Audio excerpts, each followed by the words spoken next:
भगवान श्री राम का मंदिर अयोध्या में बनकर तैयार हो चुका है, लेकिन अभी कुछ ऐसी चमत्कारी घटना सामने आ रही है जिसे देखकर हर कोई हैरान है। जो गिद्ध पिछले कई सालों में हमें नजर भी नहीं आए, अचानक अयोध्या के अंदर बड़ी संख्या में गिद्धों का झुंड पहुंच गया है। कई लोग इन्हें साक्षात जटायु कह रहे हैं, जो भगवान श्री राम के मंदिर की प्राण प्रतिष्ठा में शामिल होने के लिए आए हैं। लोगों को हैरानी इसलिए हो रही है क्योंकि जो गिद्ध की प्रजाति विलुप्त होने की कगार पर है, साल 2000 के बाद इतनी संख्या में कहीं पर भी नजर नहीं आए, और इतनी बड़ी संख्या में अयोध्या पहुंच जाना वाकई में भगवान श्री राम का चमत्कार है। और यह जब खबर मीडिया के अंदर पहुंची तो सब जगह भगवान श्री राम के चमत्कार की चर्चा होने लगी। इस चमत्कार को आज साइंटिस्ट भी मान रहे हैं। आज के इस वीडियो में भगवान श्री राम के मंदिर बनने वक्त हुए वह चमत्कार बताएंगे, जिसे सुनकर आप भी चौंक जाएंगे। आखिर क्यों नेपाल से 2 जो विशाल शिलाएं लाई गई थी, जिस भगवान श्री राम की मूर्ति बनाई जानी थी, लेकिन उनसे मूर्ति न बनाकर दूसरे पत्थरों को लाया गया। वीडियो शुरू करें उससे पहले कमेंट में जय श्री राम जरूर लिख दे। आप देख रहे हैं mystery of God YouTube channel. चलिए शुरू करते हैं आज का वीडियो। दोस्तों, जिस मौके का पूरी दुनिया इंतजार कर रही थी, अब वह घड़ी आ गई है। अयोध्या में प्रभु श्री राम मंदिर बनकर तैयार हो चुका है।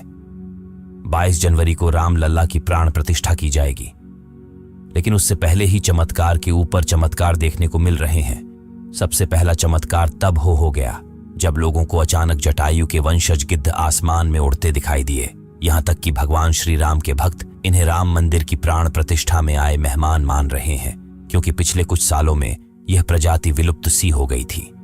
लेकिन राम मंदिर की प्राण प्रतिष्ठा नजदीक आते ही अयोध्या के आसपास बड़ी संख्या में गिद्ध आ पहुंचे हैं।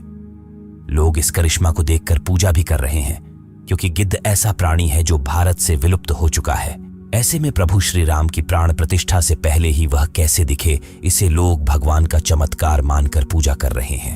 अब दोस्तों, यह इतनी बड़ी बात कोई सहयोग तो नहीं हो सकती है। दोस्तों, कुछ बुद्धिजीवी लोग रामायण के होने पर ही सवाल उठाते हैं।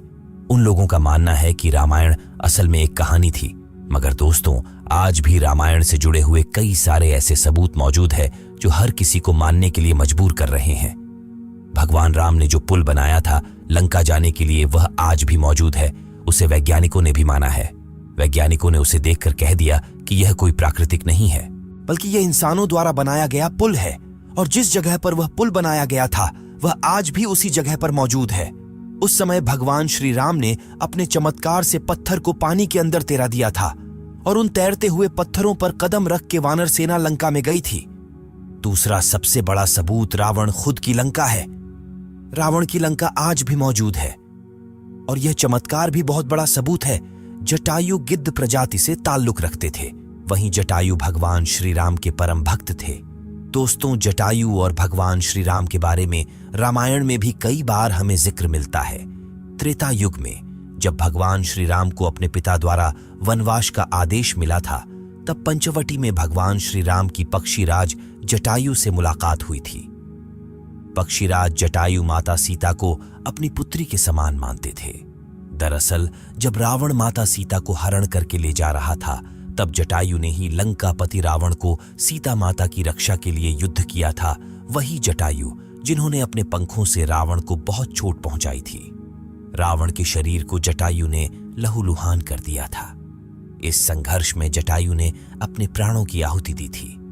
छत्तीसगढ़ के दंडकारण्य में गिद्धराज जटायु का मंदिर है। ये वह स्थान है जब सीता का अपहरण कर रावण पुष्पक विमान से लंका जा रहा था, तो सबसे पहले जटायु ने ही रावण को रोका था। राम की राह में जटायु पहले शहीद थे। राम कथा में प्रसंग आता है जब जटायु के भाई संपाति ने कहा कि मेरे पंख कमजोर हैं, मगर आंख दूर की चीजें देख सकती है, इसीलिए मैं सीता जी को अशोक वाटिका में बैठी देख रहा हूं। इसलिए लोग इन्हें साक्षात जटायु के वंशज मान रहे हैं। दोस्तों, अयोध्या नगरी के अंदर ही भगवान श्री राम का जन्म हुआ था, जिसका जिक्र वाल्मीकि की रामायण में भी है। सालों तक चले राम राज्य के बाद जब श्री राम ने जल समाधि ले ली, तो अयोध्या नगरी सूनी हो गई।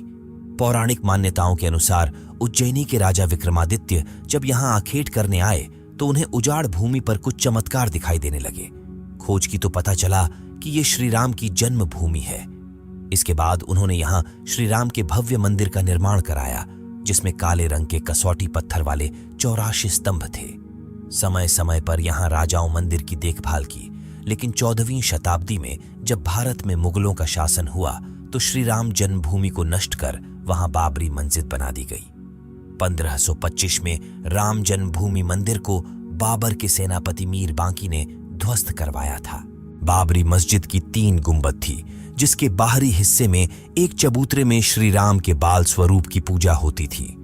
इसे राम चबूतरा कहते थे, लेकिन 1949 में बाबरी मस्जिद के मुख्य गुंबद के ठीक नीचे वही मूर्ति निकली जो सदियों से राम चबूतरे पर विराजमान थी। बाबरी मस्जिद और राम जन्मभूमि मंदिर पर सालों चले विवाद के बाद आखिरकार श्री राम की अपनी जन्मस्थली पर प्राण प्रतिष्ठा हो रही है। अब एक सवाल यह है कि आखिर अयोध्या में भगवान श्री राम की मूर्ति बनाने के लिए नेपाल से 2 विशाल पत्थरों को लाया गया था।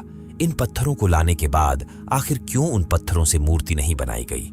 ऐसी क्या वजह थी कि नेपाल के उन 2 पत्थरों की जगह दूसरे पत्थरों का इस्तेमाल किया गया?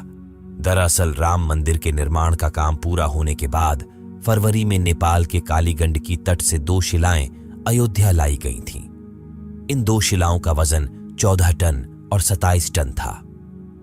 शुरुआत में इन शिलाओं से राम मूर्ति बनाए जाने की बात सामने आई, लेकिन बाद में पता चला कि इन शिलाओं को राम मूर्ति बनाने के लिए उचित नहीं पाया गया। भारतीय मीडिया में छपी कुछ खबरों के मुताबिक इन पत्थरों से मूर्ति नहीं बनाए जाने की एक वजह राम मंदिर से जुड़े संतों की ओर से जताई गई आपत्ति थी। खबरों के मुताबिक कुछ संतों का मानना था कि इन पत्थरों को मूर्ति निर्माण में इस्तेमाल नहीं कर सकते, क्योंकि कालिंदी की चट्टानों को तोड़ा नहीं जाना चाहिए, क्योंकि वे शालिग्राम के बराबर हैं। हालांकि अयोध्या पहुंचे नेपाली प्रतिनिधियों के मुताबिक इन शिलाओं की तकनीकी जांच के बाद मूर्तिकारों ने कहा कि ऐसी शिला से मूर्ति तराशना संभव नहीं है। इसके बाद दूसरे पत्थरों से मूर्तियां बनाई गईं। नेपाली प्रतिनिधियों के मुताबिक 27 टन वजनी शिला पर मूर्ति तराशने की कोशिश की गई थी, क्योंकि 14 टन वजनी शिला को शालिग्राम माना गया, लेकिन 27 टन वाली शिला भी उपयुक्त न पाए जाने के बाद दोनों शिलाओं को राम मंदिर निर्माण स्थल के पास रखा गया है। भारतीय मीडिया के मुताबिक राम मंदिर के गर्भगृह में रखने के लिए देश की अलग अलग जगहों से लाए गए पत्थरों से 3 मूर्तियां बनाई गई हैं। इनमें से सबसे अच्छी मूर्ति का चयन कर उसे गर्भगृह में स्थापित किया जाएगा। दोस्तों, अयोध्या में दुनिया का सबसे बड़ा विशाल मंदिर बन रहा है। लोग बेसब्री से इंतजार कर रहे हैं। राम मंदिर के लिए कुल 67 एकड़ जमीन है, जिसे 2 एकड़ में मंदिर बन रहा है। पहले मंदिर के मुख्य शिखर की ऊंचाई 128 फीट थी, अब यह 161 फीट होगी। 3 की जगह 5 गुंबद और एक मुख्य शिखर होगा। वैसे तो साल 2020 में ही काम शुरू कर दिया गया था। प्रधानमंत्री नरेंद्र मोदी ने 5 अगस्त 2020 को अयोध्या में राम मंदिर की आधारशिला रखी थी। साल 1992 में बाबरी मस्जिद को ढा दिया गया था, जिसके बाद हिंदू पक्ष और मुस्लिम पक्ष के बीच इलाहाबाद हाई कोर्ट से लेकर सुप्रीम कोर्ट तक लंबी कानूनी लड़ाई चली। इसके बाद नवंबर 2019 में ऐतिहासिक फैसला सुनाया और आदेश दिया कि अयोध्या में विवादित जमीन पर मंदिर बनाया जाए। इस फैसले में यह भी शामिल था कि केंद्र सरकार मस्जिद के निर्माण के लिए सुन्नी वक्फ बोर्ड की 5 एकड़ वैकल्पिक जमीन उपलब्ध कराए। अब दोस्तों, आप इसे लेकर क्या सोचते हैं? कमेंट के माध्यम से जरूर बताएं। आज कैसे वीडियो में बस इतना ही। जय श्री राम, जय सनातन धर्म।